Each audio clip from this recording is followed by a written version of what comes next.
Hey everybody, well, Moon Knight is terrible. A very unappealing, weak character, a villain that looks like he comes from a Ghost Rider film, a car chase to the song Wake Me Up Before You Go Go. Hey, George Michael, very talented. I like him, but I don't want it in my Moon Knight series. It reminded me of Captain Marvel when they played I'm Just a Girl, when she's kicking ass at the end, that cringy scene. Terrible, terrible, very disappointing. Mini Konshu is here. Mini Konshu, what did you think about this episode? All right, so let's talk about spoilers. Am I going to spoil anything here? There's nothing to spoil in this episode. If you know anything about Moon Knight, I'm not spoiling anything. So here's a crash course on Moon Knight in the comics. Came out in the 80s. He fought a werewolf. How cool is that in Werewolf by Night? And so he wears white. He's like Batman. He died in Egypt. An Egyptian god resurrected him, gave him a sort of like powers. I don't know. He thinks he has powers, but he likes to come and fight at night. And he's got all these ninja weapons. He's kind of like Batman. In fact, he's got some aliases that he uses to fight crime, kind of like Batman has too. Bruce Wayne and Batman. Well, Moon Knight is actually Mark Spector, a trained mercenary, a good fighter. But he is Stephen Grant in the city of New York, a billionaire playboy like Bruce Wayne. And he also uses Jake Lockley, a cab driver, so he can like get in the streets and find out what's happening in the streets with crime and criminals. And he also hangs out at a diner with a whole cast of characters that we're not going to see in the show. And he's got like a butler, and he's also got like the driver of his like helicopters. He's got like a Moon Knight Crescent ship and helicopters too. And his name is Frenchie. And the name Frenchie is going to be offensive, right? So we're not going to see Frenchie either. All right, there's your crash course on Moon Knight. This show gave us none of that. All right, I'm going to take you through this show here. Episode 1 is called The Goldfish Problem. There is a goldfish in this episode. Why it's a problem, I still don't know. And I really don't know why the goldfish was in the episode. Maybe we'll get to it, but it's basically irrelevant. All right, the show starts off with a boring song. Was it Bob Dylan? I don't know. I don't care. 5 minutes of a guy crushing glass and putting glass in his sandals and then walking in his glass-filled sandals. And I guess we're going to learn that that is Ethan Hawke's character. Was it Harrow? Who was in the comics for like, you blink and you'll miss him. I don't even know his name and I don't even care. But I guess we watch that. And then we go from that boring scene to the Engelbert Humperdinck music and watch the, a 40-year-old guy wake up and stumble and bumble. And that's going to be Oscar Isaac. And he is playing the Stephen Grant role. So in the comics, it's the billionaire playboy with the hot girlfriend in the mansion. But this Stephen Grant in this show works at a museum, gift shop, sells souvenirs, and gets pushed around by his, of course, female boss. Scared Stephen, we're going to call him from here on out. Okay, so we're going to spend a lot of time with Scared Stephen and not cool billionaire playboy Stephen. Okay, so Scared Stephen, when he goes home at night, we're finding that he's trying to stay awake. He doesn't want to sleep, and there's a bunch of dumb things he's doing. But of course, he's going to fall asleep. And when he falls asleep, he enters this village. So initially we're like tricked to like, this is a dream village. And there's these guys that are like chasing him all of a sudden. And then there's this voice that says, surrender the body to Mark, Stephen. And the voice is supposed to be Konshu here. Here's the god that resurrected our Mark Spector in the comics. And this is my mini Konshu. Mini Konshu, just real quickly, give me your review. What did you think about this show? Yeah, it really did. All right, so Ethan Hawke, this Harrow guy, he is in the village and he's testing the villagers. He's got this tattoo of the scales of justice.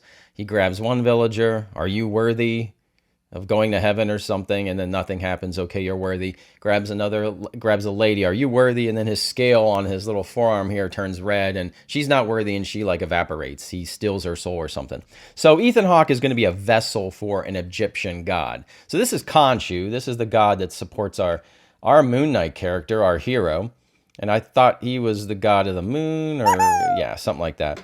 I thought he was god of the dead to some degree as well.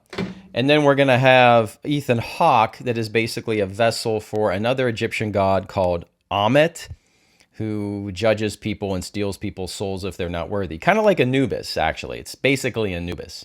All right, so our scared Stephen is in the village, and Haro realizes, one of these kids is not like the other. One of these kids doesn't belong.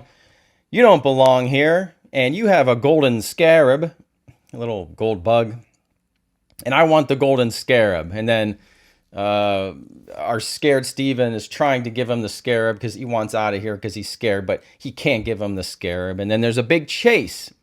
Somehow scared Stephen gets in a car, I can't remember, and they're driving down, these mountains and on these very thin highways. And then Wake Me Up Before You Go comes on because, see, wake me up like he's dreaming. It's very tropey at this point that Marvel takes the music that's so obvious to go, with the scenes. I remember I'm Just a Girl, that cringy scene in Captain Marvel.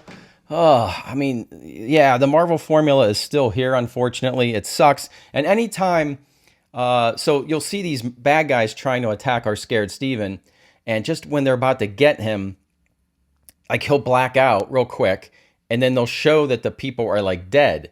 So anytime any kind of action is going on, he's not seeing it. We're not seeing it, and it makes for very bad scenes.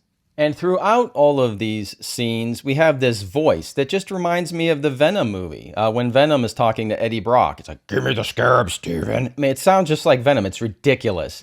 It's supposed to be Konshu. Mini Konshu, you got a good voice. Yeah, you do.